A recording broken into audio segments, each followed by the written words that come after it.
So, hi everyone. Unfortunately, my talk would be a bit more enterprise. So it would be no Doom, but I hope you can still learn something from that. So today I'll be talking about how we build a self-service data platform using serverless, AWS, at Amazon. I already give you out our secret, so yes, we use AWS. So agenda will be we'll talk about why we need self-service at all. I will discuss high-level architecture, what we did before self-service implementation. Then I will walk you through the diagrams, the funny part, how we tweaked it to their self-service, and then we'll share results and learning. So 4 parts. I'm a senior engineer at Amazon. I spent 3 years working on Fediakov, which is a data platform. And recently I had some time to play with generative AI, but I switched quickly to Prime Video, which is also in London.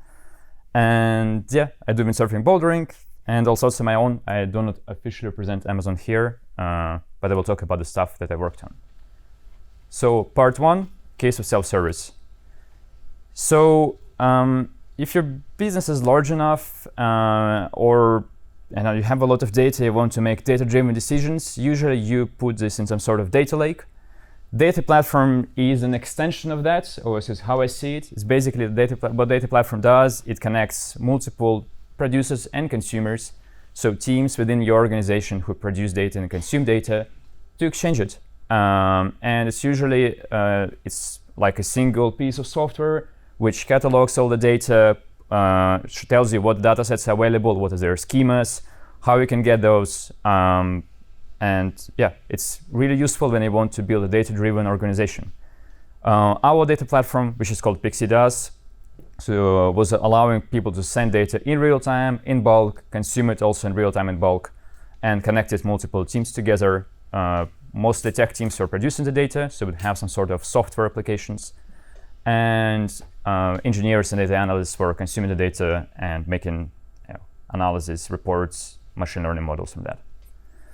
So customer journey. So our organization wants to create a report for their feedback review application. So assume that it will be a basic review application, which we have DynamoDB as a core of that. So Bob, who owns the software application, needs to produce the reports. Alice, a data analyst, is going to help with that.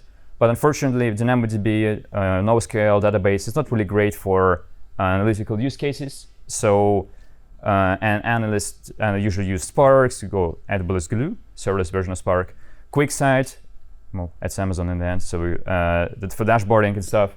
And they want to exchange the data. So here comes the Tom from Fediakov engineer, who will gonna help them to aggregate the data in a single place, put it in some S3 buckets, and exchange it to the analysts. So the onboarding has multiple steps. One is tickets. So they create a ticket to us, and Tom will pick up the tickets, updates the list of producers and datasets. We store this in code repository. It's one of the main metadata. We'll put it in code. Why we put it in code, I will tell you a bit later. But we also need a schema of the dataset, so we would know what the schema is. It's security reasons, data quality reasons. We want to know what the data is coming to our platform. So we need a schema. Also, we go to the code repository. We'll have a pull request with a S3 export configuration. This S3 export configuration will tell us that we need to export this data to S3, and will tell us how to export data to S3. Tom then review all those pull requests, approve them, and deploy to Fediakov, because Fediakov needs to know this metadata.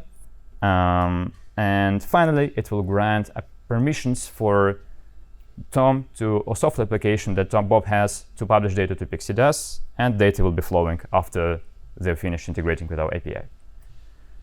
So we're talking about data and metadata. I want to just clarify it a little bit with some examples. This is how data could look like. ChatGPT generated that, it's not real data. You will see there's like some events, timestamps, fields, and so on. All of those fields will be described by schema, which is part of the metadata as well, but not just schema, but also the names of data producers, their owners, so which team owns which application, AWS accounts, because we need to provide access to them, and the name of the datasets with their versions.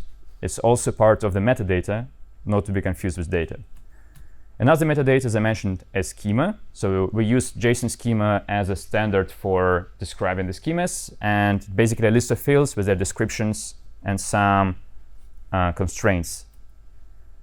S3 export configuration will look something like that. It basically will tell you where to export, any transformation to apply, and what is the format that we expect the data to be in. So then Alice comes into play. They also need to onboard to Tom, talk to Tom to grant the access. They will use a schema from code repository to understand the schema of the dataset. And you will see that in this picture, Tom is part of those both flows. Tom is the engineer who connects Bob and Alice.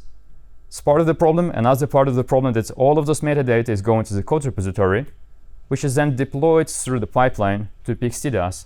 And that's the only way how we can onboard the customers and make any changes. So what? The problem statement. So time to onboard one application dataset could take for us 2 weeks, because A, we rely on the pipeline to deploy the metadata changes. We have tickets where we discuss the requirements, understand what the schema changes they need to do, code reviews and so on, because it's human-based. Because it's human-based, there is also high operation cost for us, because we need our team spends time on answering the tickets, talking to the clients, and supporting. And it's become a bottleneck when we have to support more than 10 teams. Code repository, where we store the metadata, is not ideal user experience for non-tech teams and managers of the managers and managers of the managers of the managers. So they will probably at some point want to know what data you have and what fields you have there. In other words, our platform was not scalable to support tens and hundreds of teams and their data sets, and we need to solve that. And the solution is self-service, or how ChatGPT defines its approach to enable customer to access information, resources, and perform tasks independently without requiring assistance from humans. Humans are us, our team. So what we want to do is that Bob and Alice will play around with PixTDAS data platform, onboard to it, understand where's getting the data from, what is the data, without us being involved. That's our goal. Second part, time check. Second part, we'll talk about how our architecture looked like before self-service. So high level, it looked like this. We obviously need to first ingest data. Then we will put into two places, data lake, where the S3 bucket was, where data was stored in S3, and real-time API. Real-time API is not important for this talk, but basically that's how we went at real-time data. There was some DynamoDB. But data from data lake then used in bulk export service, which exported it to the data consumers. And code repository is part of PixTDAS. It's where the metadata was stored. Let's do a bit of dive deep, more diagrams. Ingestion service, quite basic serverless architecture, I would say. It has API gateway, the Lambda, which gets the events. It validates the events against the schema, which is defined in code repository, and then put it on the Kinesis stream, which is Kafka under the hood, if I remember correctly. And it will the Kinesis stream will be the interface for data lake model and real-time API to get the data. And metadata will be updated through CI/CD pipeline. Data lake also has a S3 bucket, as I promised you. It has a Lambda, which gets data from the Kinesis, puts data in JSON in real time to the S3 bucket. We have a glue data catalog. So glue data catalog is a service, for people who don't know, that stores the metadata about the data sets in a AWS format, or like Hive, which is basically glue catalog uses. It contains a list of glue databases and tables, which tell you what the data is stored, like the schema of the data, and the location in S3. This information is needed by services like Athena to query the data from S3 bucket, so they would know how to query these data sets and what fields to find in these data sets.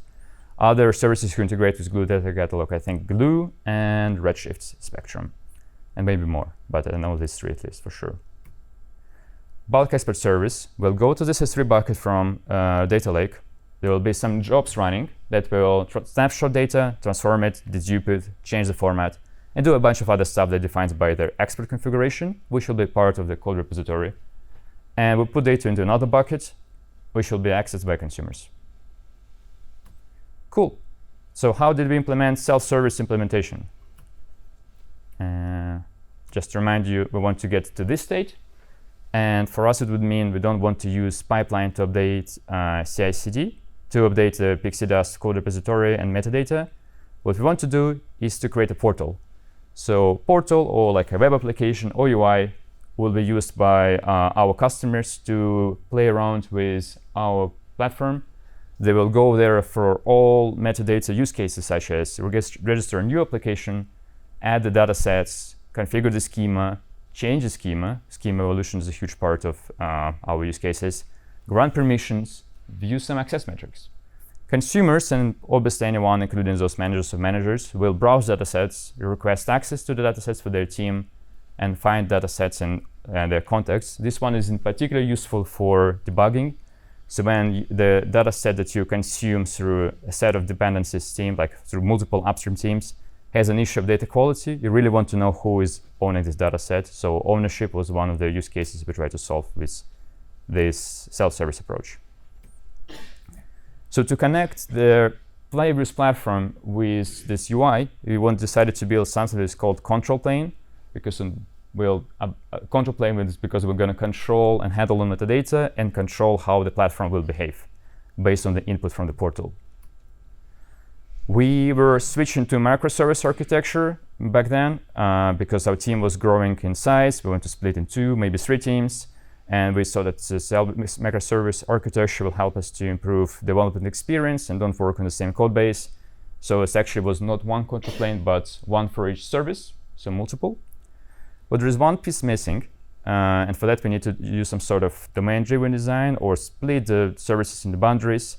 So there is a ingestion service metadata, real-time service metadata, bulk export service metadata.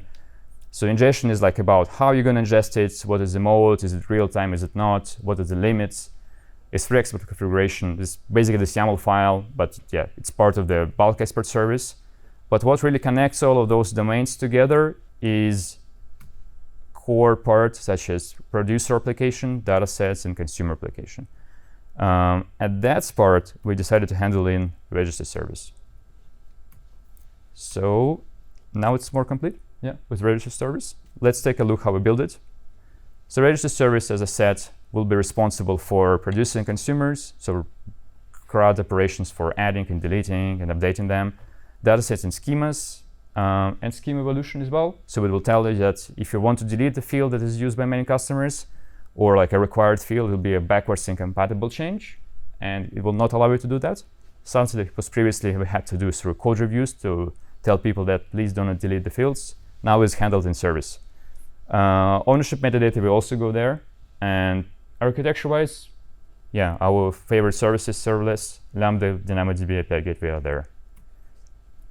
Gonna skip that a little bit to shorten the talk, but basically we use choreography pattern to exchange events between register service and multiple other control planes. So we use the event bridge to put the events about adding new data sets, deleting data sets, updating the schemas, and that will be useful so that other control planes know that there are changes in the core part of the metadata. For example, a really typical example is, imagine there is a data set deleted, then we need to clean up all the infrastructure we created for those data sets. That will be shared with other control planes with the event.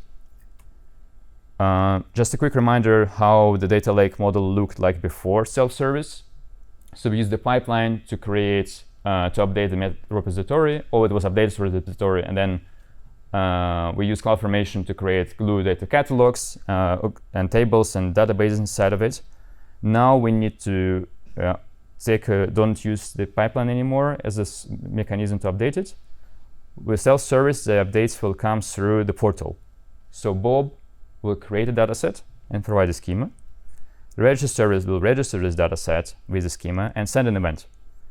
Now we need to update the data lake, so to process this event and create a table, and obviously Lambda will handle this use case. So it will get an event the dataset is created with the schema, and use the schema, and this dataset will create a data catalog. This all should be enough to create a Glue data catalog. Yeah. And separation between control plane and data plane semantically here is control plane is handling metadata. So Glue table, even though it's called table, it's not like a Redshift table, it doesn't have any data inside of it. It's just a pointer to the 3 bucket. So it's metadata. Data plane, the previous part of the platform which handles the real data. So the events with feedback reviews, for example. Bulk export service is another example. We used previously pipeline in code repository to orchestrate our jobs, so that there will be a source of truth. Okay, how our jobs, what jobs needs to be run and how, and what information they need to apply. Now this will get through the portal. So Bob will use the UI to tell us, okay, please put this data into a S3 bucket. And there'll be API gateway for bulk export service as well to handle this API request, validate that the S3 export is actually correct, and create a new glue job or chain them together. That's business logic implementation detail, but we'll use Lambda here as well. One thing is missing. So imagine that Bob deleted the data set through the UI. We didn't want to in portal to call multiple services when some delete happens. So what's going on is there'll be a register service. It will send an event. The data set is deleted. Lambda will again process this event and will delete the triggers or glue jobs from the data plane. Again, semantically here, control plane handles the metadata and data plane handles the previous data. So 3 buckets and jobs that process the data as part of the data plane. Yeah, good on time. So that's how it all looked like. We were not focused on UI a lot, it's still an internal tool, but we put the tabs here for all the different services that we had. So bulk ingestion and schema were part of those. Access and data quality metrics, we're going to talk a bit later, but basically those tabs were used for showing how data was accessed and what are the quality metrics of the data sets. And an expert was configured in the last tab. Yeah, schema, quite basic, but with 2 fields. We have a table, which will describe the property, the types, the maximum length. We put all of this from the JSON schema, so we just convert it to the table to show it really nice just here. Results and lessons learned. So the benefits of self-service portal. So yeah, we launched it, we built it, we onboarded tens of new teams, hundreds of data sets with minimal support. We need to update our documentation, but to help people to navigate the portal, but anyway, they made it in self-service way. Catalog accessible in portal and not in code really simplified customer interaction with data and the data platform itself. I've seen how links to the data sets have been used in internal documentation more often, how people talk about the fields that are part of the data sets explicitly rather than, oh yeah, this is its data. Now there is a real source of truth which is more accessible to our employers and coworkers. That was nice. Portal as UI. So we previously was building code, but now we have a proper UI. We need to build more features such as access metric and data quality metrics. So it'll be just graphs that we could display nicely in the UI together with its schema, which is really helpful to put all in a single place. And yeah, having portal help us to bring this new experiences. This one is a bit interesting one. So we had the APIs now. So not just the UI, but also had APIs backed by backend. And so really what we could do is we could improve development experience even further. So if you think about it, developers, software engineers, were defining the schemas previously in code. Even though it was our code package, it was kind of nice because they could track it. You can track the changes. It was based on the Git configuration. But now they have to click through UI, which is not that great. It's a manual operation, cannot be automated through the pipelines. And we all, as software engineers, love infrastructure as code. So what we thought about as an idea is we have APIs, our customers use CDK. Why not merge this together and using AWS CDK to create concepts within our platform? So the customers will have both their software application and the schema for the data set they're going to share with us in the same code base and deploy through the same pipeline. We didn't get to that, at least as far as I know, but it was having the self-service and control plane APIs capability really allowed us to invest more in development experience. And yeah, obviously teams can now integrate data sets in minutes, build data integration in days. So that's something that we haven't considered that seriously, but the main blocker for exchanging the data was still building the data integration, moving the data around. We solved this problem later with other parts like data mesh architecture, where the data doesn't need to be moved around but just sourced from different S3 buckets, but this is a separate discussion. So just want to say that it was onboarding or complexity of onboarding was not the only part for making sure that every team has up-to-date information about the data sets in a single place. Side effects of event-driven architecture. So because we put all the events in the event bus, we could easily build something which is called audit service that stores all the events that would happen to your metadata, and show users how they updated data sets and providers and schemas in the UI. And the really useful feature of EventBridge was EventBridge Archive. So this is a feature of EventBridge that stores serverlessly all the events in its database. And so when we built audit service later on, we didn't need to invest into redrive or backfill infrastructure to move data from DynamoDB. We could just use the EventBridge history to replay it and bring the data to audit service straight away. And similar for us use case, if there is a downtime if one service is down and maybe miss some events, we could again replace this archive and don't invest into any reconciliation or drive flows to move data from DynamoDB to the downstream consumers. So archive was really useful for that, especially at our low scale of the events.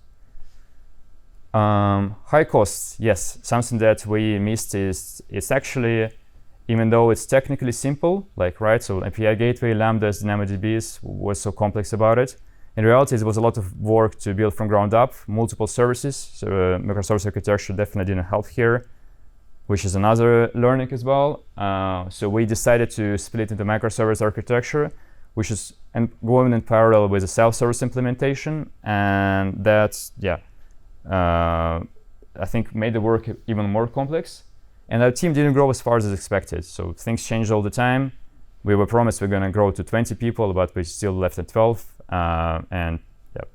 Even though we did see how people can work in silos more independently, we also need to have invested a lot in this infrastructure setup. It's a bit hard to evaluate if it's really saved us costs or not, but complexity, we definitely see a growth in complexity with microservice architecture move. And after we built our own catalog and put it into portal, a year later there was a new service as well as DataZone, which solves exactly the same problem.